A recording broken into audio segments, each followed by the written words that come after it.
സർവരോഗാനാം വിഷജേ ഭവരോഗിണാം നിധയേ സർവവിദ്യാനാം ദക്ഷിണാമൂർത്തയേ നമഃ. ശിവം ശിവകരം ശാന്തം ശിവാത്മാനം ശിവോത്തമം ശിവമാർഗപ്രണേതാരം പ്രണതോസ്മി സദാ ശിവം. ഭൂതനാഥ സദാനന്ദ സർവഭൂതദയാപരാ രക്ഷ രക്ഷ മഹാബാഹോ ശാസ്ത്രേ തുഭ്യം നമോ നമഃ. സ്കന്ദായ കാർത്തികേയായ പാർവതീ നന്ദനായ ച മഹാദേവകുമാരായ സുബ്രഹ്മണ്യായ തേ നമഃ. ഓം ഗണപതയേ നമഃ. ഓം സരസ്വത്യേ നമഃ. എല്ലാവർക്കും നമസ്കാരം. ഒരു വൈശാഖ പുണ്യമാസത്തിൽ ഭാഗവത മഹാപുരാണം 7 ദിവസം തുടർച്ചയായി കേട്ട ഭക്തജനങ്ങളാണ് നിങ്ങൾ. എന്താ വൈശാഖ മാസത്തിന്റെ പ്രത്യേകത? വൈഷ്ണവാലയങ്ങളിലും വിഷ്ണു കേന്ദ്രങ്ങളിലും ഏറ്റവും പ്രാധാന്യമുള്ള കാലം. ഒരു വർഷം പൂജിച്ചതിന് തുല്യമാണ് ഈ വൈശാഖത്തിൽ ഒരു മാസം ഭഗവാനെ പൂജിക്കുമ്പോൾ. പുരാണങ്ങളിൽ ഭക്തിക്ക് മുൻതൂക്കം നൽകുന്ന പുരാണമാണ് ഭാഗവത മഹാപുരാണം. ആ ഭാഗവത മഹാപുരാണം ഒരു വൈശാഖ മാസത്തിൽ കേൾക്കാൻ സാധിച്ചു എങ്കിൽ അത് തന്നെ എത്രയോ വലിയ സുഹൃതം. ഭാഗവതം കേട്ടാൽ മോക്ഷം ലഭിക്കും എന്നാ പറയാ. എന്താണ് മോക്ഷം? നമ്മുടെ മനസ്സിലെ മോക്ഷം എന്ന് പറഞ്ഞാൽ എന്താ? മരിച്ചു മോക്ഷം കിട്ടി പോവുക, അങ്ങനെ ഒരു ചിന്തയാണ് അല്ലേ? പക്ഷെ അതല്ല മോക്ഷം. നമ്മുടെ ആചാര്യനായ ശങ്കരാചാര്യ സ്വാമി പറയുന്നത് മോഹക്ഷയമാണ് മോക്ഷം എന്നാണ്. മോഹക്ഷയം എന്ന് പറഞ്ഞാൽ എന്താ? ആ തരത്തിലൊരു മോക്ഷമാണ് ഇപ്പോ നിങ്ങൾക്ക് കിട്ടിയിരിക്കുന്നത്. ഇവിടെ 7 ദിവസമല്ല, 8 ദിവസം ഏകദേശം. തലേ ദിവസം മഹാത്മ്യം തുടങ്ങുമല്ലോ. അത്രയും ദിവസം ഭാഗവതം കേട്ടിട്ടും ഈ 12 മണി കഴിഞ്ഞിട്ടും നിങ്ങളിങ്ങനെ ശ്രദ്ധാപൂർവം ഇരിക്കുന്നു എങ്കിൽ നിങ്ങൾക്ക് മോഹക്ഷയം വന്നു എന്ന് വേണം മനസ്സിലാക്കാൻ. എല്ലാ മോഹങ്ങളും നമുക്ക് ഇല്ലാതെയാവുമ്പോൾ നമുക്ക് ലൗകിക കാര്യങ്ങളോടുള്ള ആസക്തി കുറയും. അപ്പൊ നമുക്ക് എന്ത് തോന്നും? ഇനി ഇതിൽ ആത്മാനന്ദം ആവാം. 3 തരം ആനന്ദമാണ് നമുക്കുള്ളത്. ഒന്ന് ലൗകിക ആനന്ദം, അതായത് ഈ ലൗകിക വിഷയങ്ങളുടെ പിന്നാലെ പോയിട്ടുള്ള വിഷയാനന്ദം. വിഷമാണത്. വിഷാന്ന് പറയുമ്പോ ടീച്ചറെ ഒന്നും വേണ്ടേ? അതെല്ലാം വേണം, പക്ഷേ അത് ഭക്തിയിൽ അടിസ്ഥാനപ്പെടുത്തിക്കൊണ്ടായിരിക്കണം. ജീവിതം തന്നെ ആചരിക്കുന്നത് ഇന്നലെ പലരും വിളിച്ചു പറഞ്ഞു സനാതന ധർമ്മം എന്ന്. ആ ധർമ്മത്തിൽ അധിഷ്ഠിതമായിക്കൊണ്ടായിരിക്കണം. ലൗകികാനന്ദം കഴിഞ്ഞാൽ അത് സാധാരണക്കാർക്കുള്ളതാ. അവരെന്താ ചെയ്യുന്നേ? ഉണ്ണണു, ഉറങ്ങണു, ഇങ്ങനെ ജോലി ചെയ്യുന്നു. ഇതാണ് ലൗകികാനന്ദം. അത് നശിച്ചു പോകുന്ന ആനന്ദം. ഇത് കുറെ അനുഭവിക്കുമ്പോ നമുക്ക് തോന്നും ഇതിനും അപ്പുറം ആനന്ദം എന്തെങ്കിലും ഉണ്ടോ? അപ്പോഴാണ് നമ്മൾക്ക് ഭജനാനന്ദം. ഇപ്പൊ ഇതുവരെ നിങ്ങളിവിടെ അനുഭവിച്ചത് ഭജനാനന്ദം. ഭജന ഇങ്ങനെ ചൊല്ലുമ്പോ ശ്രീകൃഷ്ണ ഗോവിന്ദ ഹരേ മുരാരേ ഹേ നാഥ നാരായണ വാസുദേവ ഹരേ രാമ ഹരേ രാമ രാമ രാമ ഹരേ ഹരേ ഹരേ കൃഷ്ണ കൃഷ്ണ കൃഷ്ണ ഹരേ ഹരേ. അങ്ങനെ ലയിച്ചിരിക്കുക. ഇന്നലെ വന്ന ചേച്ചി പറഞ്ഞു നമുക്കൊരു ഭജന ഗ്രൂപ്പ് ഉണ്ടാക്കണം ടീച്ചറെ. ഇപ്പൊ സേവാഭാരതിയും എല്ലാ ഒറ്റക്കുമായിട്ടുണ്ട്. ഇതെന്താ ഭജനാന്ന് ചിന്തിച്ച് സ്വാമി നാമജപം എന്നല്ലേ പറയാ, എല്ലാവരും ലയിച്ചിരുത്താൻ പറ്റിയ ഭജന. അതാണ് ഭജനാനന്ദം. ഈശ്വരനുമായിട്ട് ഇങ്ങനെ ചേർന്ന് നിന്ന് തുടങ്ങുമ്പോ നമ്മൾ കീർത്തനങ്ങൾ അങ്ങനെ ആലപിക്കുമ്പോ നമ്മുടെ ആത്മാവ് സുഖിക്കും. അതാണ് ഭജനാനന്ദം. ആ ഒരു സ്റ്റേജിലാണ് ഇപ്പൊ ഇവിടെ ഉള്ള ഒരു 99% പേര്. ഇനി അതിനു മുകളിൽ ഒരു ആനന്ദമുണ്ട്. അതാണ് മൂന്നാമത്തെ ആനന്ദം. അതെന്താ? ബ്രഹ്മാനന്ദം. അതായത് നമ്മൾ ദർശനം കിട്ടിയോ ചോദിക്കില്ലേ? ശബരിമലയൊക്കെ പോയി വന്ന, ഗുരുവായൂരൊക്കെ പോയി വന്ന എന്താ ദർശനം? അത് മാത്രല്ല, ഭഗവാൻ ഇങ്ങനെ കാണലല്ല ദർശനം. എങ്ങനെ കാണണം? ഭഗവാനെ പ്രത്യക്ഷമായി കാണാൻ സാധിക്കുക. ഭഗവാനെ നേരിട്ട് അങ്ങോട്ട് കണ്ടാൽ അനുഭവിക്കുന്ന ആ ഒരു ആനന്ദം, അതാണ് ബ്രഹ്മാനന്ദം. ഇങ്ങനെ 3 ആനന്ദം ആണ് നമുക്കുള്ളത്. എല്ലാവർക്കും ആനന്ദമാണ് ആവശ്യം. അതിനു മുമ്പ് ഇവിടെ ഇപ്പോ എന്താ പ്രതീക്ഷ? കാരണം നമ്മുടെ അയൽവാസികളെന്നും നമ്മളൊന്നും പരിഗണിക്കാതെ നേരെ വിദേശത്തുള്ളവരുമായി സ്നേഹത്തിലാവും പോലെയാണ് ഗ്രാമദേവനെ അല്ലെങ്കിൽ ഗ്രാമദേവതയെ ആരാധിക്കാതെ ഗുരുവായൂർക്ക് അല്ലെങ്കിൽ ശബരിമലയ്ക്ക് പോകുന്നത്. ഈ ശബരിമലയ്ക്കൊക്കെ പോകുമ്പോ കണ്ടല്ലോ, എല്ലാ അമ്പലം ചുറ്റാൻ പോകും മലയ്ക്ക് പോകുന്നതിന് മുമ്പ്. അതെന്തിനാ? നമ്മുടെ അടുത്തുള്ള എല്ലാ ദേവതകളെയും തൃപ്തിപ്പെടുത്തി നമ്മളൊന്ന് കണ്ട് നമസ്കരിച്ച് നേരെ നമ്മളൊരു തീർത്ഥയാത്ര പോകുന്നു. അപ്പോ നിങ്ങളെല്ലാവരും ഇവിടെ ആദ്യമായിട്ടല്ലേ സപ്താഹം ഉണ്ടാവണേ? ഭാഗ്യട്ടോ, സുഹൃതം തുടങ്ങിയും തന്നെ ഉറപ്പിച്ചോളൂ. അതും ഒരു വൈശാഖ കാലത്ത്. ഇവിടെ മുരുകനാണ് പ്രതിഷ്ഠ, അപ്പുറത്ത് മഹാദേവനുണ്ട്. ഈ മുരുകന്റെ പ്രത്യേകത എന്താണ്? സ്വാമി പറഞ്ഞു, അമ്പലത്തിൽ വന്ന് തൊഴുത് പോകുന്നതല്ല ഭക്തി. അപ്പൊ പിന്നെ അത് വേണ്ടേ? അത് വെറും LKG. നമ്മൾ നേരെ ഭാഗവതം എടുത്ത് വെച്ചു, ഇനി അമ്പലത്തിലൊന്നും പോകില്ല തീരുമാനിച്ചാൽ അത് എന്താണെന്നറിയോ? സ്കൂളിൽ പോവാത്ത ഒരാള് നേരെ PG എടുക്കാൻ പോയ പോലെയാ. സാധ്യമാവോ? അക്ഷരം പഠിക്കണ്ടേ? അതുപോലെ നോക്കുമ്പോ നമ്മുടെ അടുത്തുള്ള ക്ഷേത്രങ്ങൾ, അതാണ് നമ്മൾ ആദ്യം സന്ദർശിക്കേണ്ടത്. ഇവിടെ വന്നാൽ എന്ത് ചെയ്യണമെന്നാ പറഞ്ഞ്? വെറുതെ തൊഴുത് പോവാതെ ആ ദേവന്റെ 4 നാമങ്ങൾ ജപിക്കണം. ജപം. കാരണം കലികാലത്തിൽ നാമജപം മാത്രം മതി. ഞാനിപ്പോ പറയുന്നുണ്ട്, കലികാലത്തിൽ നാമജപം കൊണ്ട് പുരുഷാർത്ഥങ്ങൾ നേടാം. ഇവിടെ വന്നു, നീ എന്താ ജപിക്കണ്ടേ?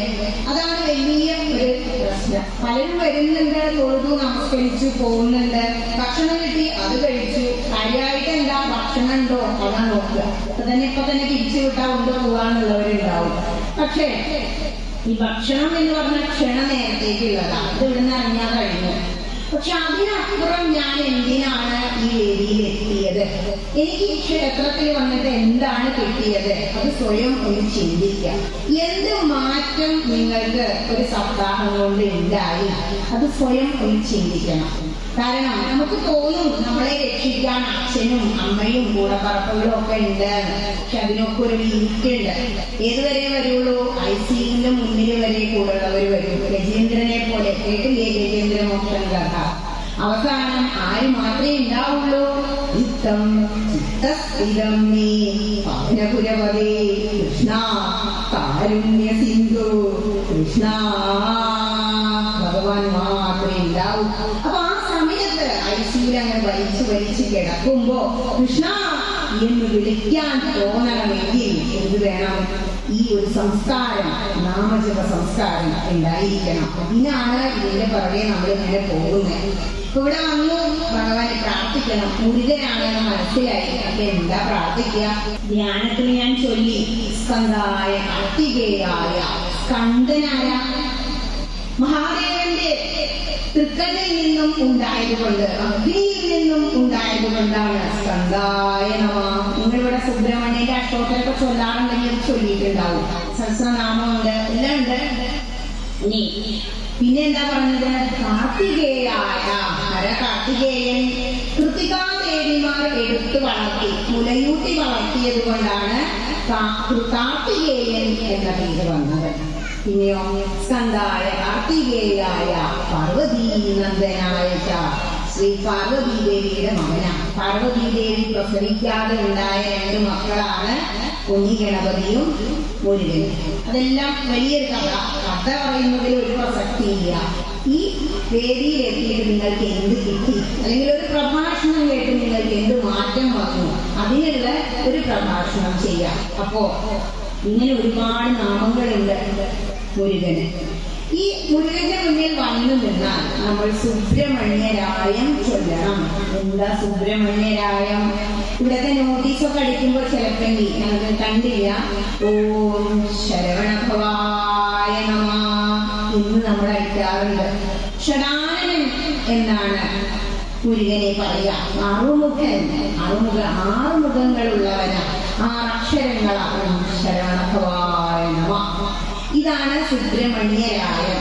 ഈ നാമം മാത്രം ജപിച്ചാൽ മതി, സർവ്വ ദുരിതങ്ങളും പാപങ്ങളും തീരും. എല്ലാവർക്കും ഒരു ഇഷ്ടദേവത ഉണ്ടായിരിക്കും. ഇവിടെ ഈ ഭാഗത്തുള്ളവരാവുകൊണ്ട് ചെറുപ്പം മുതലേ ഇവിടെ വന്ന് സുബ്രഹ്മണ്യനെ മുരുകനെ കണ്ടതുകൊണ്ട് ചിലപ്പോ ഇനി നിങ്ങളുടെ ഇഷ്ടദേവൻ മുരുകനായിരിക്കും. നിർബന്ധമില്ല കേട്ടോ.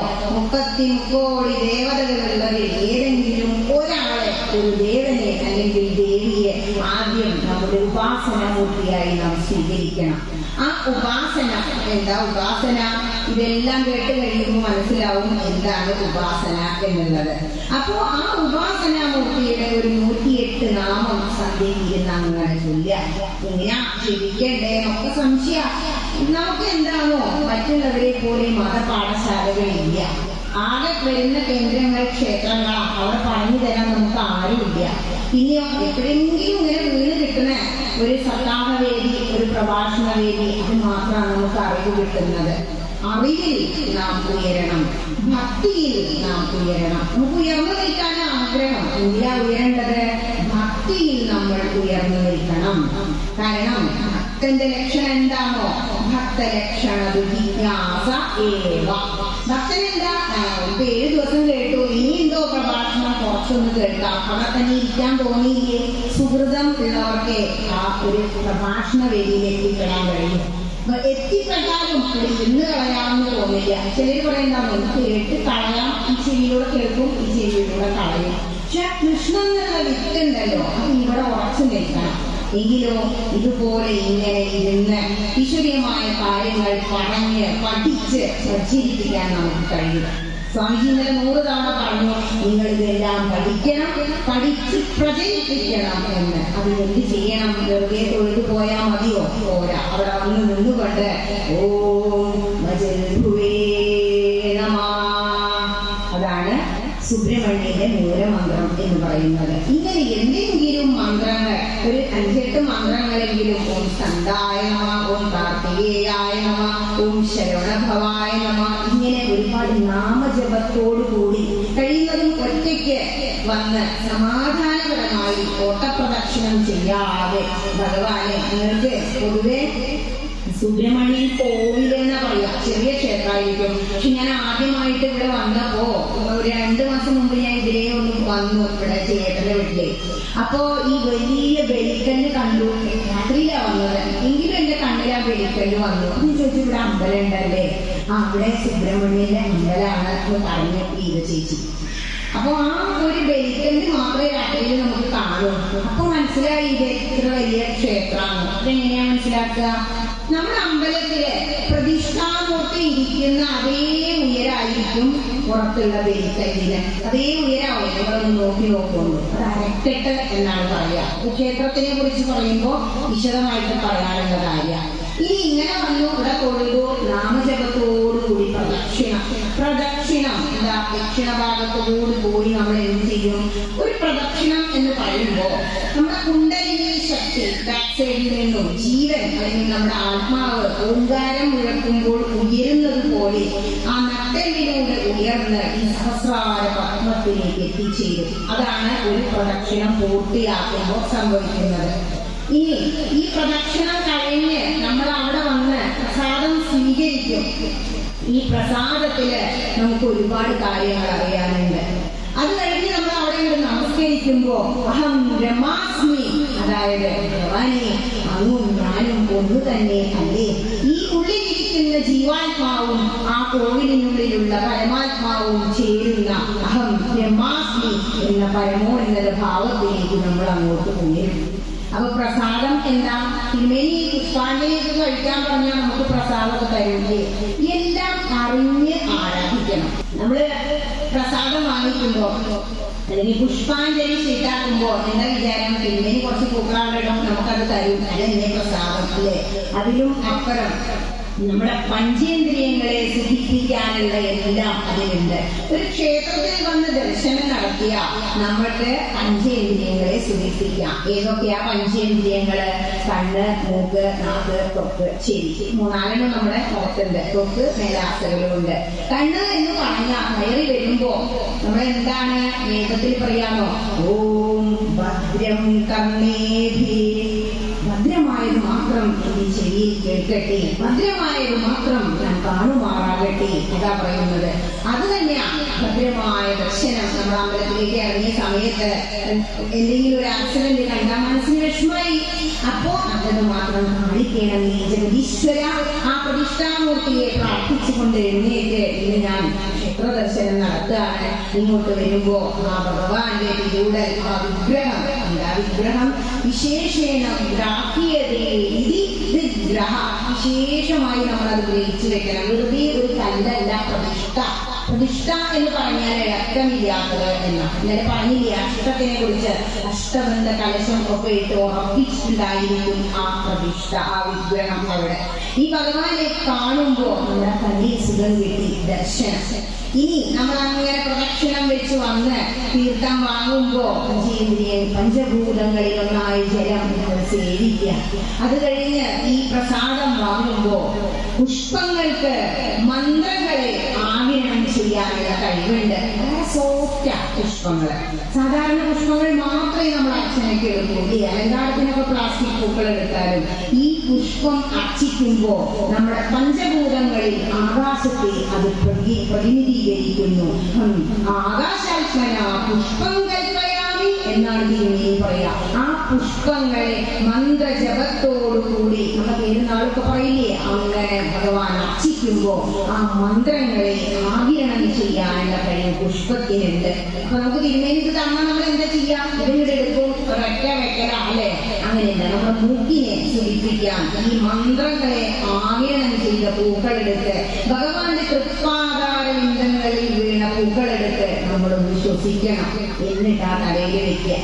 അതിനുശേഷം അതിന് നമുക്ക് ചന്ദനം തരും. ഈ ചന്ദനം ഭൂമിയെ പ്രതിനിധീകരിക്കുന്നതാ. ചന്ദനം ഈ വിരലുകൊണ്ട് ഇങ്ങനെ എടുത്ത് വളരെ ബഹുമാനപൂർവം തിലകമായാണെങ്കിലും കുറിയാനായി ധരിക്കണം. ഹൈന്ദവരാണോ ഒരു തിലകം ചാർത്തിയിരിക്കണം. ഈ തിലകം എന്തിനാ ചാർത്തണേ? വെറുതെ ഇങ്ങനെ ചാർത്തുന്നതാ? ഒന്ന് സയൻസാണ്. ചന്ദനത്തിന് തണുപ്പ, തലവേദനയെ അകറ്റാൻ കഴിയും, ഔഷധ ഗുണമുള്ളതാ.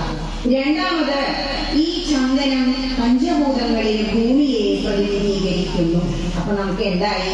ത്വക്കിന് ഏറ്റവും ആശ്വാസം കിട്ടുന്ന, തണുപ്പ് ലഭിക്കുന്ന ചന്ദനം നമ്മള് ചാർത്തി.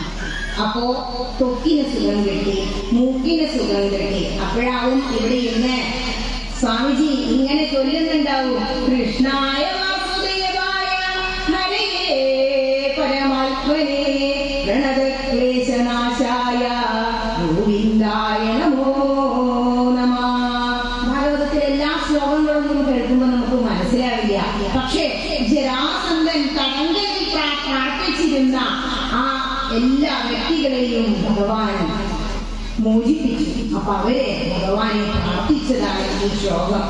പ്രണതക്ലേശനാശായ, പ്രണവിക്കുന്നവരെ, നമസ്കരിക്കുന്നവരുടെ സർവ ദുരിതങ്ങളും തീർക്കുന്ന കൃഷ്ണ അങ്ങേക്ക് നമസ്കാരം എന്നാണ് ശ്ലോകത്തിന്റെ അർത്ഥം. അപ്പൊ അത് ശരിയിലൂടെ ഇങ്ങനെ കേൾക്കുക.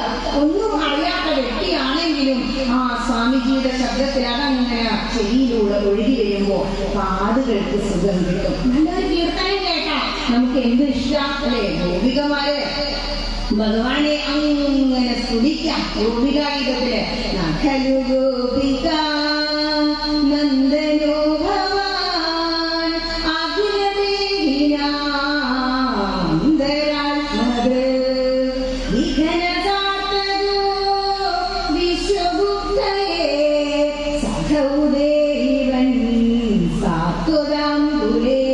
ഗോപികമാർക്ക് അക്ഷരാഭ്യാസം ഉണ്ടായിരുന്നില്ല.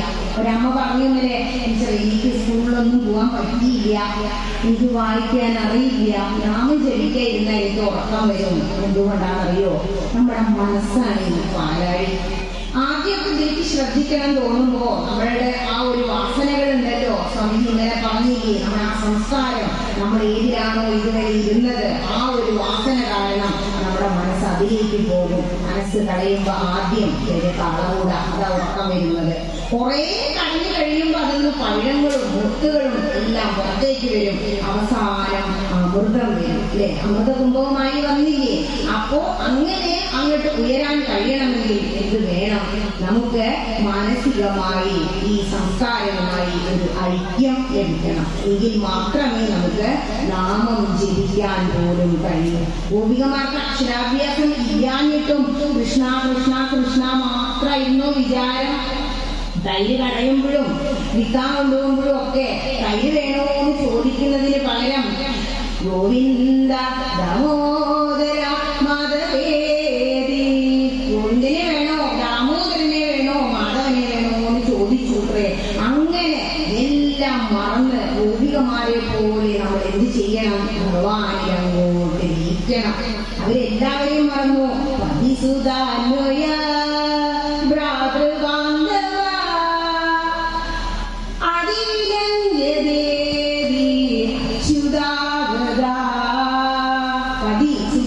അതായത് ഭർത്താവിനെ, മക്കളെ, കുടുംബത്തിനെ എല്ലാം മറന്ന് ഇറങ്ങി അങ്ങോട്ട് ഓടുക, ഭഗവാന്റെ വിളിക നിൽക്കുന്നത് കേൾക്കുമ്പോ കൃഷ്ണൻ പറഞ്ഞു, നിങ്ങൾ പോയിക്കോളൂ, നിങ്ങളുടെ ഭർത്താവ് നിങ്ങളെ കാത്തിരിക്കുന്നുണ്ട്, മക്കൾ നിങ്ങളെ നോക്കിയിരിക്കുന്നുണ്ട്. അപ്പൊ ഭഗവാനോട് എന്താ പറഞ്ഞേന്നോ?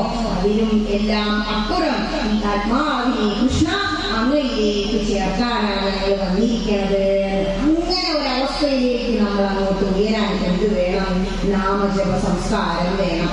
ഒരു സുപ്രഭാതത്തില് ഒരു സത്താനം കൂടി കേട്ടിട്ട് നിങ്ങൾ നാളെ മുതൽ ഭാഗവതം വായിക്കൂ എന്ന് പറഞ്ഞാൽ നടക്കില്ല. ഇപ്പൊ കുറെ കാര്യങ്ങൾ കേട്ടൂല്ലേ?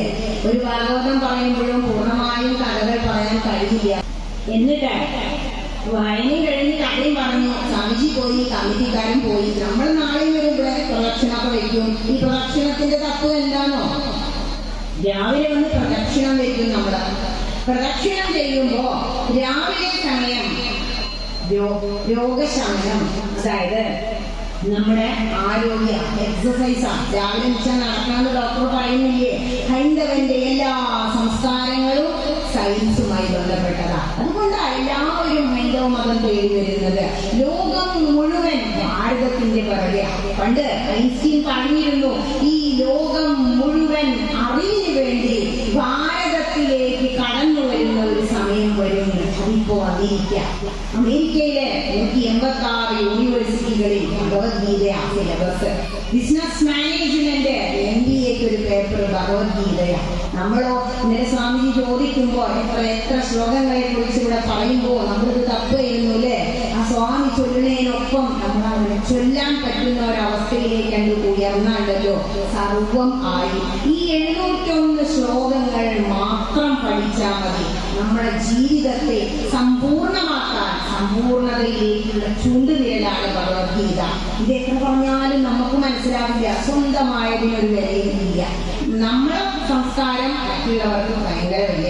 അപ്പൊ പിന്നെ എന്ത് ചെയ്യണം? പ്രദക്ഷിണം രാവിലെ, എന്താ രോഗശമനം, എക്സസൈസ് വേണ്ടേ? അത് തന്നെ രാവിലെ വെച്ച് അവിടെ നിന്ന് ചാടാതെ ഒരു കപ്പ് വെള്ളം തലയിൽ ഒഴിച്ചിട്ട് നേരെ ഓടി വന്ന് പ്രദക്ഷിണം. എത്ര വലിയ അമ്പല, എല്ലാ കോവിലും ചെറുതാ. മുരുകന്റെ ഇത്രയും വലിയ അമ്പലം നിങ്ങളുടെ വീടിനടുത്ത് കെട്ടി. ഈ ഉച്ചയ്ക്ക് പ്രദക്ഷിണം വെക്കുകയാണെങ്കിൽ പുറത്തുകൂടെ പ്രദക്ഷിണ വഴി ഉണ്ടല്ലോ അഭീഷ്ട സിദ്ധി. എന്താ അഭീഷ്ടം? ഉച്ചയ്ക്ക് 12:45 വയറ് വിളിക്കുന്നുണ്ട് കേട്ടോ. വലിയ വലിയ ക്ഷേത്രങ്ങളൊക്കെ നമുക്ക് ഉച്ചയ്ക്ക് ചെന്ന എന്താ പ്രസാദ കൂട്ട്, അതിന്റെ ദാനത്തിലായിരിക്കും. അത് തന്നെയാണ് ഒരു മനുഷ്യന്റെ ഏറ്റവും വലിയ ആഗ്രഹം, നല്ല ഭക്ഷണം കഴിക്കുക. കാരണം നാളിനെ വികസിപ്പിക്കുക. ഇനി അതും കഴിഞ്ഞ് വൈകുന്നേരം സന്ധ്യയ്ക്ക് നിങ്ങൾ ദീപാരാധനയ്ക്ക് വന്നു. ദീപത്തെയാണ് നമ്മൾ ആരാധിക്കുക. ദീപത്തിന്റെ പ്രത്യേകത എന്താ? എത്രയോ വിളക്കുകൾ അവിടെ കത്തുന്നുണ്ട്. അഗ്നിയായി സർവസാക്ഷിയായി നമ്മുടെ ഭഗവാൻ മുന്നിലങ്ങനെ വിളങ്ങി നിൽക്കുക. ബ്രഹ്മസാക്ഷിയാണ് അഗ്നിദേവൻ. സന്ധ്യയ്ക്ക് വിളക്ക് വയ്ക്കുന്നത് എന്തുകൊണ്ടാ? സൂര്യഭഗവാൻ മറഞ്ഞു, ബ്രഹ്മസാക്ഷി സാക്ഷിയാണ്. നമ്മൾ എന്തെല്ലാം കർമ്മങ്ങൾ വാക്കുകൊണ്ടോ മനസ്സുകൊണ്ടോ ചെയ്യുന്നുണ്ടോ അതിൻ്റെ എല്ലാം സാക്ഷിയാണ് ഈ കൃഷ്ണന് മുന്നിലുള്ള ദീപം. അപ്പോ ദീപങ്ങളെ ആരാധിച്ചുകൊണ്ട് സന്ധ്യയ്ക്ക് പ്രദക്ഷിണം വെച്ചാൽ പാപനാശം, എല്ലാ സർവ്വ പാപങ്ങളും അനുസരിച്ച് തീരും. ഇനി നട്ടപ്പാതിരയ്ക്ക് പ്രദക്ഷിണം വെച്ചാലോ മോക്ഷം തന്നെയാണ്. നട്ടപ്പാതിരയ്ക്ക് ആരെ പുറത്തിറങ്ങുക? മഹാദേവൻ ചുടലാഭദ്രകാളിയോടുകൂടി ആ ചുടലിൽ നൃത്തം വെക്കാൻ വേണ്ടി ഇറങ്ങും. ആ ഒരു രൂപങ്ങൾ കണ്ടാൽ തന്നെ നമ്മുടെ കാറ്റപ്പോ പോയില്ലേ? ഭഗവാനെ കണ്ട് കാറ്റ് പോയാലോ? മോക്ഷം ഉറപ്പാ. കൃഷ്ണൻ ആർക്കാ ആദ്യം തന്നെ മോക്ഷം കൊടുത്തത്? ലേഡീസ് ഫസ്റ്റ് അല്ലെ? പൂതന അമ്മിഞ്ഞ് കൊടുത്തോണ്ടിരിക്കുമ്പോ ആദ്യം പൂതനയ്ക്കാ മോക്ഷം കൊടുത്തത്. കൊല്ലണം എന്നായിരുന്നു ഉദ്ദേശം. എന്നിട്ടും എത്രയോ കരുണാമയനല്ലേ ഭഗവാൻ എന്ന് ചിന്തിച്ചു നോക്കൂ. അതാണ് ഭഗവാന്റെ പ്രത്യേകത.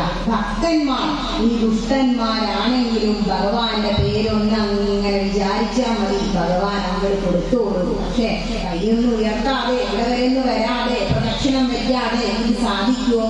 ഈ 4 നേരത്തെ പ്രദക്ഷിണം നമ്മളുടെ ആയുസ്സിനെ കാണിക്കുന്നു. അതെന്താ? നമ്മുടെ ജീവിതത്തിന്റെ രാവിലെ എന്ന് പറയുന്നത് നമ്മുടെ 4 ആശ്രമങ്ങളിലേക്ക് ആദ്യം ബ്രഹ്മചര്യം.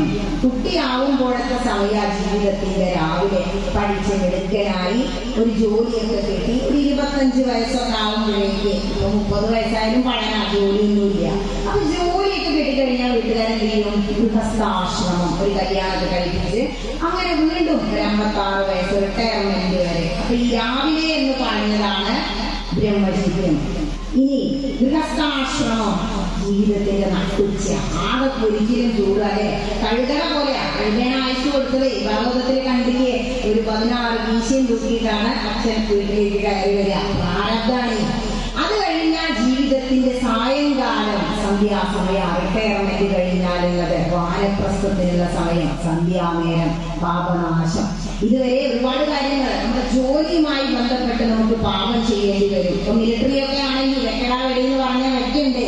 പാപമല്ലേ ഒരാളെ കൊല്ലുന്നത്. അപ്പൊ അത് ജീവിതം എങ്ങനെയാ? ജീവിതത്തെ മുന്നോട്ട് കൊണ്ടുപോകാൻ വേണ്ടി കർമ്മം നമ്മൾ എന്ത് ചെയ്യുന്നു? കർമ്മയോഗമായി ചെയ്യുന്നു. അപ്പൊ എന്ത് ചെയ്യണം? റിട്ടയർമെന്റ് ആയി മിലിറ്ററി ഒക്കെ കഴിഞ്ഞു വന്ന പിന്നെ വാനപ്രസ്ഥം പണ്ട് ചെയ്തിരുന്നു. സന്ധ്യാസമയാണത്. മോക്ഷം ആണ് എന്ത്? അവസാനം പറഞ്ഞ നട്ടപ്പാതിര. ഇപ്പൊ വയസ്സായ ഒരു 80 വയസ്സ് വരെയൊക്കെയുള്ളവർ ഇരിക്കുന്നുണ്ടാവും. പക്ഷെ ഒരു 85-90 കഴിഞ്ഞ ഒരു വ്യക്തി ഇവിടെ വന്നിരിക്കണം എന്ന് ആഗ്രഹിച്ചപ്പോ നടക്കില്ല. പ്രത്യേകിച്ച് ഈ ഫാറ്റൻ ബോസ് കഴിച്ചിട്ടേ.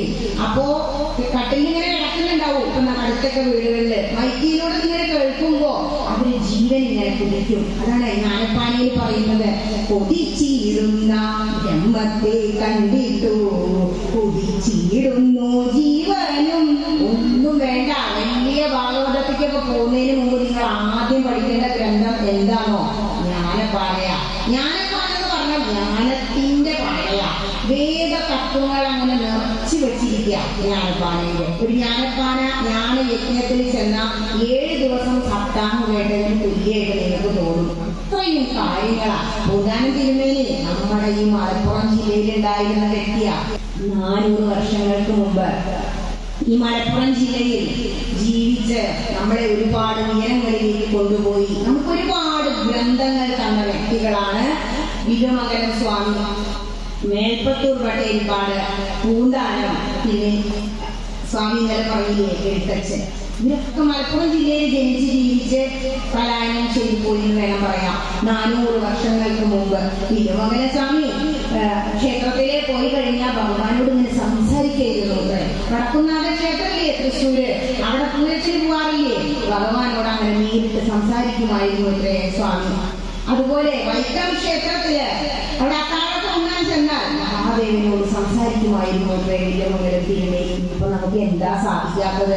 ഇന്നലെ സ്വാമി പറഞ്ഞതുപോലെ ഇതിനുള്ളിലാണ് ചിത്തസ്ഥിതം. ഇതിനുള്ളിൽ ഇരിക്കുന്ന ആ അനന്തമായ ശക്തിയെ അറിഞ്ഞ് നമ്മൾ അങ്ങോട്ട് ഉയരണം. അല്ലാതെ നമ്മൾ ക്ഷേത്രങ്ങൾ തോറും ഓടി നടക്കുക. ഒരു 10 ക്ഷേത്രം ദർശനം നടത്തിയ നമ്മുടെ വിചാരം എന്താ? എല്ലാം ആയി. ഒരു ക്ഷേത്രത്തിൽ പോയാലും 10 ക്ഷേത്രത്തിൽ പോയാലും ഒരേ പുണ്യുള്ളൂ. പിന്നെ എന്താ? അത് തീർത്ഥാടനം പറഞ്ഞ് പോകുമ്പോ ആ ഒരു ആത്മീയമായ, കാരണം ഇപ്പൊ നിങ്ങൾ എന്താ വിചാരിച്ചുകൊണ്ടിരിക്കണേ? ഈ 7 ദിവസമായിട്ട് 8ാമത്തെ ദിവസമായിട്ട് നിങ്ങൾ ഭഗവാന്റെ കഥകളാ കേൾക്കുന്നത്. ഈശ്വരനെ കുറിച്ച് മാത്രം ചിന്തിക്കുക. ഭാവം സ്മരൻ. ഭാഗവതം പറയുന്നു, നിങ്ങൾ എന്തൊന്നാണോ ചിന്തിച്ചു കൊണ്ടിരിക്കുന്നത് നിങ്ങൾ അതായി തന്നെ മാറുന്നു. അപ്പൊ എന്ത് ചെയ്യണം? ഏത് സമയത്തും നമ്മൾ ഭഗവാനെ ചിന്തിച്ചുകൊണ്ടിരിക്കുക. കൃഷ്ണ, അങ്ങയെ എപ്പോഴാ ജപിക്കണ്ടേ, എപ്പോഴാ ചിന്തിക്കേണ്ടേ എന്ന് ചോദിച്ചപ്പോ എന്താ പറഞ്ഞേനോ? തസ്മാൽ സർവേഷു കാലേഷു മാമനുസ്മര യുജ്യജ. ഹേ കൃഷ്ണ, പുത്രനായ അർജുനൻ ചോദിച്ചതാ, അങ്ങയെ ആരാധിക്കണം എന്ന് പറയുന്നു. എങ്ങനെയാ, എപ്പോഴാ ചോദിച്ചപ്പോ? നീ യുദ്ധം ചെയ്യുമ്പോഴും എന്ത് ചെയ്യണം? നിന്നെ തന്നെ ചിന്തിച്ചോളൂ. അത് നമുക്കുള്ള ഉപദേശമാണ്. തസ്മാൽ സർവേഷു കാലേഷു മാമനുസ്മര.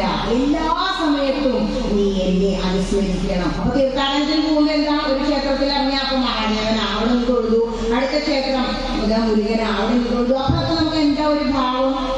ഈശ്വരീയമായ ഭാവം. അതിനു വേണ്ടിയിട്ടാണ് തീർത്ഥാടനം ചെയ്യുന്നത്. ഇങ്ങനെ ഈ 4 ആശ്രമങ്ങൾ ആചരിച്ചാൽ മാത്രമേ നമുക്ക് എന്ത് കിട്ടൂ? മോക്ഷം. മോക്ഷം എന്ന് പറഞ്ഞാൽ മരിച്ചു പോകുമ്പോൾ കിട്ടണതല്ല, മോഹക്ഷയം. അതാണ് മോക്ഷം എന്ന് ശങ്കരാചാര്യ സ്വാമി പറയുന്നുണ്ട്. മോഹങ്ങളുടെ പറയുകയാണ് നമ്മളെ. നമുക്ക് എന്താ ആഗ്രഹം? എങ്ങനെ സുഖിച്ച് ജീവിക്കാം, അല്ലെ? നമ്മുടെ ആഗ്രഹം എന്താ? Ultimate aim of our life. ഇന്നലെ സ്വാമി ചോദിച്ചു, എന്താ നമ്മുടെ ജീവിതത്തിന്റെ ആത്യന്തിക ലക്ഷ്യം? അപ്പോ പലരും പലതും വിളിച്ചു പറഞ്ഞു. സനാതനധർമ്മത്തിലൂടെ പോകണം, നമ്മൾ കർമ്മങ്ങൾ ചെയ്യണം, അതൊക്കെ ശരിയാണ്. അപ്പോ ആത്മസാക്ഷാത്കാരം നേടണം. അപ്പൊ അതെന്താ സാധാരണക്കാർക്ക് മനസ്സിലാവില്ലല്ലോ ടീച്ചറെ. അതായിരുന്നു ഉത്തരം. അപ്പോ എന്താ ആത്മസാക്ഷാത്കാരം എന്ന് പറഞ്ഞാൽ ഇതിന് ഇത്ര ബുദ്ധിമുട്ടൊന്നുമില്ല. ലൗകിക വിഷയങ്ങളിൽ മുങ്ങി പൊങ്ങി. എങ്ങനെയാ അവിടെ രാവിലെ പ്രാർത്ഥിക്കാറ്? സംസാര സാഗരേ മധ്യം ദീനം മാം കരുണാനിധേ മഗ്രാഹൃതീതാംഗം മാമുദ്ധര ഭവാർണവാൽ. ഹേ കൃഷ്ണ, ഈ സംസാര സാഗരത്തിൽ മുങ്ങി പൊങ്ങി വിഷയാനന്ദം അനുഭവിച്ചു കൊണ്ടിരിക്കുന്ന എന്നെ ഒന്ന് സമുദ്ധര, ഒന്ന് ഉയർത്തേണമേ എന്നായിരിക്കണത്രേ നമ്മുടെ പ്രാർത്ഥന. നമ്മൾ എന്തൊക്കെയാ പ്രാർത്ഥിക്കാറ്? എനിക്കും നിന്റെ ഭാര്യയ്ക്കും കുട്ടികൾക്കും സുഖാവണേ ഇങ്ങനെ പ്രാർത്ഥിക്കാറില്ലേ? അതിന്റെ ആവശ്യമില്ലാന്ന ഭഗവാനെ അവിടെ വന്ന് തൊഴുത് നിങ്ങൾ ആ വിഗ്രഹത്തിലേക്ക് നോക്കുമ്പോഴേ ബിംബം എന്നാ പറയാ. ബിംബം എന്തിന്റെ? ആ കണ്ണാടിയുടെ ബിംബം നമ്മുടെ കാണുമ്പോലെ ഇതിനുള്ളിൽ ഇരിക്കുന്ന ആ ഈശ്വര ചൈതന്യം, നമ്മൾ അതിനാണ് ഈ നമസ്തേ പറയുന്നത്. ആ വ്യക്തിയിലുള്ള ഈശ്വര ചൈതന്യത്തെയാണ് നമ്മൾ നമസ്കരിക്കുന്നത്. അപ്പോ ആ ഈശ്വര ചൈതന്യത്തെ ആ വിഗ്രഹത്തിൽ തിരുമേനി അദ്ദേഹത്തിന്റെ പ്രാണനിൽ നിന്നും ഒരംശമെടുത്ത് പ്രാണപ്രതിഷ്ഠ നടത്തി വെച്ചിരിക്കുകയാണ്. ആ ആത്മാവിനെ പരമാത്മാവ് ഈ ജീവാത്മാവിലേക്ക് പ്രതിബിംബിക്കണം. എല്ലാ ക്ഷേത്രങ്ങളും ഉയരുന്നത് എങ്ങനെയാണോ? എത്ര ഭക്തന്മാർ വന്ന് തൊഴുതു പോകുന്നു അതിനനുസരിച്ച് ആ ക്ഷേത്രങ്ങൾ വലുതാവും. നമ്മുടെ ഇവിടെ അത്ര വലിയ ക്ഷേത്രം ഉണ്ടെങ്കിലും പുരോഗമനം ഇല്ലാത്തതല്ല. ഇവിടെ വളരെ കുറച്ച് പേര്, ഒരു ദിവസം 20 പേരൊക്കെ വന്ന് തൊഴുന്നുണ്ടാവുള്ളൂ. അതിനുള്ള ചൈതന്യം ഇവിടെ കാണാനുള്ളൂ. അതുകൊണ്ടാണ് അങ്ങനെ. ഗുരുവായൂർ പോയാലോ ലക്ഷക്കണക്കിന് ഭക്തന്മാർ അവിടെ വന്നിട്ട് ഹേ കൃഷ്ണ എന്ന് വിളിക്കുന്നത്. പക്ഷെ ഇവിടെ ഇന്നലെ പറഞ്ഞില്ലേ സ്വാമിജി, ഭഗവാനെന്ന് തോന്നും മന്ദന്മാര് മാസം മാസം ഓടി വരുന്നു, ഒരു വിഷ്ണു സഹസ്രനാമം പോലും ജപിക്കുന്നില്ലയോ. കാരണം ഹൈന്ദവനായി ജനിച്ചു കഴിഞ്ഞാൽ 5 കാര്യങ്ങൾ ചെയ്യണം. വെറുതെ പോയി തൊഴുതു പോരുന്നത് LKG അത് വേണം, വേണ്ടാന്നല്ല, LKG ബേസിക്ക. പക്ഷേ അതിനെ തുടർന്ന് നമ്മൾ ചെയ്യേണ്ട കാര്യങ്ങൾ: 1, ഗീത പഠിക്കണം. ഗീതം എടുത്തു വെച്ചാൽ എന്താ? മുത്തുകളും പവിഴങ്ങളുമാണ്. എന്താ? അതിനാദ്യം തന്നെ നമുക്ക് മനസ്സിലാക്കുന്നുണ്ട്. അർജുനൻ എന്താ ചെന്ന് പറഞ്ഞ ഭഗവാനോട്? ഹേ കൃഷ്ണ, സൂചി കുത്താൻ പോലും സ്ഥലം തരികയാണ് പറഞ്ഞിരിക്കുന്നു. ഏട്ടന്റെ അനിയന്റെ മക്കളാണ്. അപ്പോ വരൂ നമുക്ക് പൊട്ടിക്കാം. ആ ശരി, ഭഗവാൻ പറഞ്ഞു. പക്ഷേ ഇവിടെ മുഴുവനും അവര് കൊണ്ടുപോയി, ഇനി ഞാൻ മാത്രമേ ഉള്ളൂ, ഇനി മതിയോ? ധാരാളം. എന്താ ചെയ്യേണ്ടത്? എന്റെ പേരൊന്ന് കളിച്ച് തന്നാൽ മതിയെന്ന് ആലോചിച്ച് നോക്കൂ. ഭഗവാനോട് പറയാണ്, സാക്ഷാൽ സഖാവായ അർജുനൻ എന്റെ ഡ്രൈവർ പണിയെടുക്കണം. അത് മോശം പണിയാന്നാ പറയാ. ഗൾഫിലൊന്നും അവർക്ക് വരികയില്ല, നമ്മുടെ ആൾക്കാരാ. അപ്പോ ഭഗവാൻ ചിരിച്ചുത്രേ. സുഹൃത്തിന് വേണ്ടി നമ്മൾ നമ്മുടെ സുഹൃത്തുക്കൾക്ക് വേണ്ടി എന്തും ചെയ്യും, എത്ര താഴാനും തയ്യാറാവും. കൃഷ്ണനെ എന്താ വിളിക്കുകയാണോ? ഹേ കൃഷ്ണ, ഹേ യാദവ, ഹേ സഖേതി. എടോ യാദവാന്ന് വിളിക്കുന്നു. എന്നിട്ടോ വിശ്വരൂപ ദർശനം കണ്ടപ്പോഴല്ലേ മനസ്സിലായത്, ഹരേ കൃഷ്ണ, അങ്ങേ ഞാൻ വെറും ഒരു കൂട്ടുകാരനായി കണ്ടില്ലേ പറയാ. പ്രസീത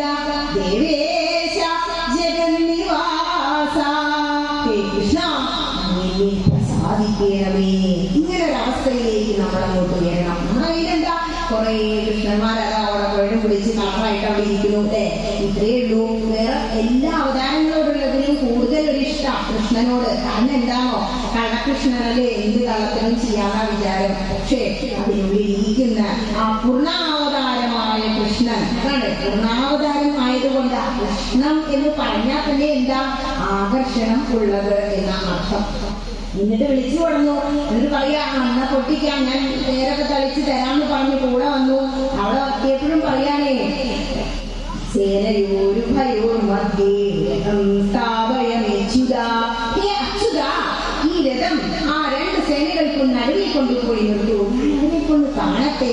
അർജുനന്റെ ആ ഒരു മാനസിക അവസ്ഥ ഭഗവാൻ നല്ലോണം മനസ്സിലായി. എടുത്തുചാട്ടക്കാരനാണ്, സുഹൃത്താണ്, അതുകൊണ്ട് ക്ഷമിക്കുന്നത്. അപ്പൊ എന്ത് ചെയ്തു, രണ്ട് സേനകളുടെയും നടുക്ക് നിർത്തി. അപ്പോഴോ നോക്കിയപ്പോ അവിടെ ആരൊക്കെയുണ്ട്, സ്വന്തം ഗുരുനാഥനായ ഭീഷ്മാചാര്യർ, ദ്രോണാചാര്യർ അച്ഛനെ പോലെ എടുത്ത് ലാളിച്ചു വളർത്തിയതാ.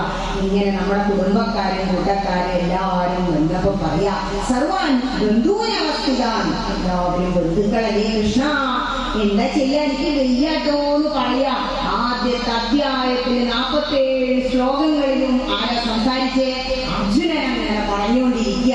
എന്താ പറഞ്ഞേ, ഗാന്ധീവം ശ്രംസതേ ഹസ്താൽ, കൃഷ്ണ കൈതാ ഇറക്കിയോ, ഗാന്ധീവം ഇതുവരെ എന്റെ കയ്യിൽ നൂർന്നു പോയിട്ടില്ലാട്ടോ എന്ന് പറഞ്ഞ് തളർന്ന് അവിടെ താഴെ ഇരുന്നു. ഭഗവാനൊന്നും വേണ്ടിയില്ല, പൊട്ടിക്കണം എന്ന് പറഞ്ഞ് വിളിച്ചു കൊടുത്തിട്ടാണ് രാജവംശത്തിലുള്ള കൃഷ്ണനെ വിളിച്ചുകൊണ്ടുവന്ന് ക്ഷത്രിയനായ അർജുനൻ. അപ്പൊ പറയാ, നമുക്ക് തിരിച്ചു പോവാം, ഇതൊന്നും ശരിയാവില്ല. എങ്ങനെയുണ്ട്, നമ്മളാണെങ്കിൽ എന്താ പറയാ, ഇത് നമ്മുടെ ജീവിതമാണെങ്കിലേ നമ്മളൊക്കെ എടുത്തു ചാടി ഭാഗവതൊക്കെ വാങ്ങിണ്ടാവും നിങ്ങള്. പക്ഷെ നിങ്ങളതവിടെ കൊണ്ടുപോയി എത്ര ദിവസം വെക്കുന്നു എന്ന് നിങ്ങളൊന്ന് കലണ്ടറിൽ എണ്ണണം. ഇന്ന് എത്രാം തീയതി, 19-ാം തീയതി അല്ലേ. നിങ്ങൾ എന്താണോ ആ ഭാഗവതം തുറക്കുന്നത് അന്ന് ഈ ടീച്ചറെ നിങ്ങളൊന്ന് ഓർക്കണം. ഒരുപാട് വ്യക്തികൾ എന്നോട് പറഞ്ഞതാ, ടീച്ചറെ ഞാൻ 4 വേദങ്ങളും വാങ്ങിയിട്ടോ എത്ര വർഷമായി, 5 വർഷം കഴിഞ്ഞു, തുറന്നോ ഇല്ല. ഇതാണ് അവസ്ഥ. ഒക്കെ വാങ്ങും ഒരാവേശത്തിൽ. ഇതൊക്കെ കേൾക്കുമ്പോ എനിക്കിതെല്ലാം വേണമെന്ന് തോന്നും. ഇതിൻ്റെ ഉള്ളിലിരിക്കുന്ന ആൾക്കാണ് അത് ആവശ്യം. പക്ഷെ നമ്മുടെ ഈ വിഷയത്തിൽ മുങ്ങി ജീവിക്കുമ്പോ നമുക്കതിന് സമയമില്ല. കുട്ടിക്കൊരു അസുഖം വന്നാൽ 24 മണിക്കൂർ ആ വാതിൽ തുറക്കാൻ വേണ്ടി ഡോക്ടറുടെ റൂമിന് മുന്നിൽ നമ്മൾ ഇരിക്കാറില്ലേ. നമ്മുടെ ആത്മാവിനെ ഉദ്ധരിക്കാൻ ആ 5-ാമത്തെ ശ്ലോകം 6-ാമത്തെ അധ്യായം എത്തുമ്പോ ഭഗവാൻ പറയുന്നില്ലേ, ഉദ്ധരേതാത്മനാത്മാനം മാനമവസായ അസാധയേ ആത്മൈവ ഹ്യാത്മനോ ബന്ധു ആത്മൈവാരിപുരാത്മനാ. നിങ്ങളുടെ ബന്ധു നിങ്ങൾ തന്നെയാണ്. നിങ്ങളുടെ ആത്മാവിനെ നിങ്ങൾ ഉയർത്തിയാൽ, നിങ്ങളുടെ ശത്രു നിങ്ങൾ തന്നെയാണ്. നിങ്ങളുടെ ആത്മാവിനെ നിങ്ങൾ ഉയർത്താൻ നമ്മുടെ വിചാരം എന്താ, എത്ര ശത്രു സംഹാരം വാങ്ങിയ കഴിക്കുന്ന, എത്ര മുട്ട അറക്കുന്ന, ആരാ നമ്മുടെ ശത്രു, ഇവിടെ തന്നെയാ. നമ്മളെ ഉയർത്താൻ നമ്മളെന്നെ വിചാരിക്കണം. എന്താ സത്സംഗത്തിന്റെ പ്രത്യേകത, ഭാഗവതം പറയുന്നുണ്ട്. ഇന്നിപ്പോ നിങ്ങളത് കേട്ടിട്ടുണ്ടാവും, ഉദ്ധവോപദേശം. ഉദ്ധവനോട് ഭഗവാൻ പറയാ ഏകാദശത്തില്, ഹേ ഉദ്ധവ, നിങ്ങൾ കണ്ണീർ കൊണ്ടൽ കെട്ടിക്കോളൂ, ഭജന ചെയ്തോളൂ, തീർത്ഥസ്നാനം ചെയ്തോളൂ, പുണ്യകേന്ദ്രങ്ങൾ സന്ദർശിച്ചോളൂ, വേദം ജപിച്ചോളൂ, ദാനധർമ്മം ചെയ്തോളൂ, ജപിച്ചോളൂ, യാഗങ്ങളും യജ്ഞങ്ങളും നടത്തിക്കോളൂ. പക്ഷേ നിങ്ങൾക്ക് എന്നെ പ്രാപിക്കാൻ കഴിയില്ലാട്ടോ. ഉദ്ധവൻ ചോദിക്കാം, കൃഷ്ണ ചെറുതാവുമ്പോ മുതല് അങ്ങ് ഉടുത്ത് ഞാൻ എടുത്തു, അങ്ങ് കഴിച്ചതിന്റെ ബാക്കി ഞാൻ കഴിച്ചു, എന്നിട്ട് എന്നെ ഉയർത്താൻ അങ്ങേക്കാവില്ലേ. ഇപ്പൊ പറയാ, ഇതുകൊണ്ടൊന്നും ആവില്ലെങ്കിൽ പിന്നെ എങ്ങനെയാ ഉയരാ. പറയാ, സത്സംഗം ഇല്ലാതെ നിങ്ങൾക്ക് ഒന്നും എന്നെ പ്രാപിക്കാൻ കഴിയില്ല. എന്താ സത്സംഗം? ഇതന്നെ ആചാര്യന്മാര് വന്ന് ഇന്ന് അങ്ങനെ പറയാ, മറ്റുള്ളവരങ്ങനെ കേൾക്കുക. മഹീശ്വരന്മാർ ചുറ്റും ഇങ്ങനെ ഇരിക്കും വട്ടത്തില്. ഒരാൾ പറയും, മറ്റുള്ളവർ കേൾക്കും. കുറച്ചു കഴിഞ്ഞാൽ അടുത്ത ആൾ പറയും, മറ്റുള്ളവർ കേൾക്കും. കാരണം എന്താ, പറയുന്നവനും കേൾക്കുന്നവനും ഭക്തി ഉണ്ടാകുന്നതാണ് ഭക്തി പ്രഭാഷണം അല്ലെങ്കിൽ സത്സംഗം. അതാണ് അതിന്റെ പ്രത്യേകത. ഭഗവത് നാമങ്ങളിൽ നിന്ന് പറയുന്ന ആചാര്യന് മാത്രമല്ല, ആരാണോ അതങ്ങനെ കേട്ടുകൊണ്ടിരിക്കുന്നത് അവനും മോക്ഷം കൊടുക്കും. അതുകൊണ്ടാണ് ശരണകാദികൾ പറഞ്ഞപ്പോ സുതപൗരാണികൻ പറയുന്നവനും കേൾക്കുന്നവനും ഭക്തി ഉണ്ടാകുന്ന ഭാഗവത മഹാപുരാണം പറയാം എന്ന് തീരുമാനിച്ചത്. സത്സംഗം കൊണ്ടേ നിസ്സംഗം ഉണ്ടാകും. കാരണം സത്സംഗത്തിന് മറ്റെല്ലാ സംഘങ്ങളും ഇല്ലാതെയാക്കാൻ കഴിയും. ഏതാ മറ്റെല്ലാ സംഘങ്ങളും? നമ്മളെല്ലാം ഇന്ദ്രിയങ്ങളുടെ പുറകെയാണ്. ഗീത നോക്കൂ, ഗീതയിൽ 5 കുതിരകളെ അങ്ങനെ ചട്ടയിൽ വെച്ചിട്ടുണ്ടാവും. അപ്പൊ എന്താ ഈ 5 കുതിരകൾ കാണിക്കുന്നത്? നമ്മുടെ 5 ഇന്ദ്രിയങ്ങള്. ഈ 5 ഇന്ദ്രിയങ്ങളെ ഭഗവാന്റെ കയ്യിൽ അങ്ങ് കൊടുത്താലോ കഴിഞ്ഞാണിട്ട് നമ്മൾ അവിടെ കൺട്രോൾ ചെയ്ത് നിർത്തിക്കോളും. അപ്പൊ നമുക്ക് എല്ലാത്തിനും ഒരു ചിട്ടയും അടുക്കും ഉണ്ടാവും. ഇനി 2ാമത്തെ അധ്യായം തുടങ്ങുമ്പോ ഭഗവാൻ സഞ്ജയൻ പറയാ കണ്ണിയോടവിടെ നിൽക്കണു അർജുനൻ, യുദ്ധമൊന്നും തുടങ്ങിയിട്ടില്ല കേട്ടോന്ന്. അപ്പൊ ഭഗവാൻ സംസാരിച്ചു തുടങ്ങും. ഇതിൽ നിന്നൊരു കാര്യം നമ്മൾ മനസ്സിലാക്കണം. ഒരു കുട്ടി സ്കൂൾ വിട്ട് വന്നാൽ നമ്മൾക്ക് പലതും പറയാനുണ്ടാവും അല്ലേ? ബാഗ് എറിഞ്ഞ് അവൻ നമ്മളെ കയറി ഓടി അടുക്കളയിലേക്ക് വരും. ഇവിടെ ഒരു ചേച്ചി നിങ്ങളോട് പറഞ്ഞു നമ്മുടെ പെൺകുട്ടികളെ വഴിമാറി പോകുന്നതിനെ കുറിച്ച്. എന്തുകൊണ്ടത് സംഭവിക്കുന്നു? ഈ എല്ലാ ഗ്രന്ഥങ്ങളും പുരാണങ്ങളും, അതായത് പുരാ അഭി നവം, പുരാണം പഴയ കാര്യങ്ങളാണെങ്കിലും അതിന് പുതുമയുണ്ട്. അതെല്ലാം നമ്മുടെ ജീവിതത്തിലേക്കുള്ള വിരൽചൂണ്ടലുകളാണ്. അപ്പൊ എനിക്ക് മനസ്സിലാക്കണം, ഭഗവാൻ കൃഷ്ണൻ എത്ര സമയം 47 ശ്ലോകങ്ങൾ ചൊല്ലുന്ന അത്ര സമയം ഇതെല്ലാം കേട്ടുകൊണ്ട് അങ്ങനെ നിന്നു. കുറെ കാര്യങ്ങൾ പറഞ്ഞു അർജുനൻ. ആരാ അർജുനൻ? നമ്മളെന്നെ അർജുനന്മാരെ. ആരാ? ഭഗവാൻ അത് കേൾക്കുന്നുണ്ട്. അമ്മയാണ് മാതൃദേവോ ഭവ. അമ്മ കുട്ടി പറയുന്നതെല്ലാം കേൾക്കണം. ആദ്യം കേൾക്കാൻ സമയമില്ലാത്തത് കൊണ്ടാണ് നമ്മുടെ കുട്ടികള് മറ്റുള്ളവരുടെ തലയോടൽ തേടിപ്പോകുന്നത്. സ്കൂളുകളിൽ കാണുന്ന ഒരു കാഴ്ചയാണ്. ഡോറിന് കടയിൽ നിൽക്കുന്നുണ്ടായിരുന്നു +1 വിദ്യാർത്ഥി, +2 പഠിക്കുന്ന പയ്യൻ. ഞാൻ പിടിച്ചുകൊണ്ടുപോയി സ്റ്റാഫ് റൂമിൽ അവളെ ചോദ്യം ചെയ്തപ്പോ അവൾ പറഞ്ഞതാണ്, ടീച്ചർക്ക് അറിയോ എത്ര ദിവസമായി എന്റെ അമ്മ എന്നെ ഒന്ന് തൊട്ടിട്ട്. അമ്മ തലവടാതെ ആവുമ്പോഴാണ് അവർ മറ്റു തലവടലുകൾ തേടി പോകുന്നതൊക്കെ അതൊന്ന് മനസ്സിലായത്. അപ്പൊ എന്ത് ചെയ്യണം? സ്കൂള് വിട്ട് വരുമ്പോ എത്ര വലിയ കുട്ടിയായാലും നമ്മൾ അവരെ തൊട്ട് തലവടണം, അവരെ അടുത്ത് ഇരിക്കണം. എന്നിട്ട് വിശേഷങ്ങൾ ഒരുപാട് പറയാനുണ്ടാവും അവന്.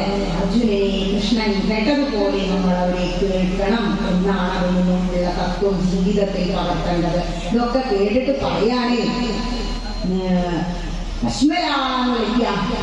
ഒരു കശ്മലാന്ന് ഒരു ഗ്രന്ഥങ്ങളിൽ ഭഗവാൻ വിളിക്കുന്നില്ല.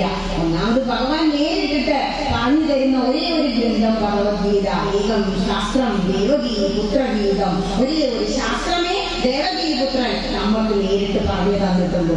അപ്പോ വിളിക്കാണ്, ഒരു കശ്മല നീ എന്തു പറഞ്ഞ എന്നെ കൂട്ടിക്കൊണ്ടു വന്നത്? എന്ത് പറഞ്ഞു?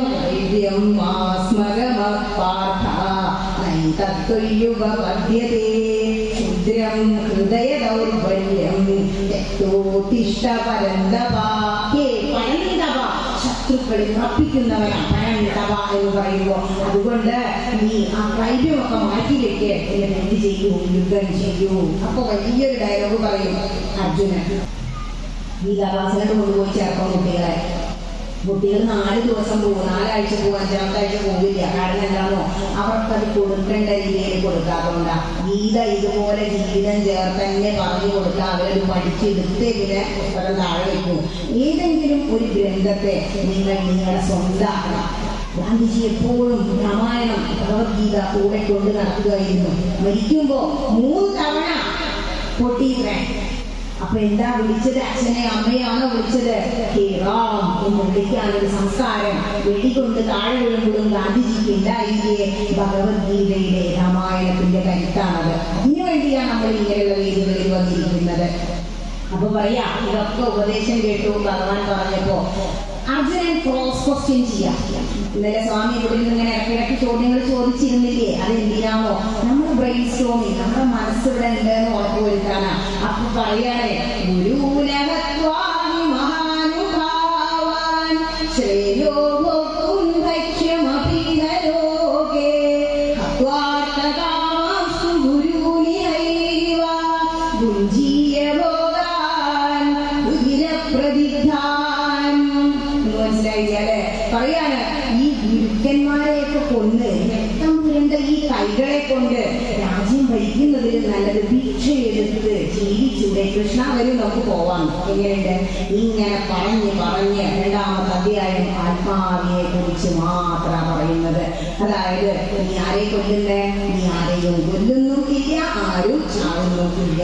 അവരെല്ലാം ആത്മാവാണ്, ആത്മാവിന് മരണമില്ല എന്ന് പറഞ്ഞു കൊടുക്കുക.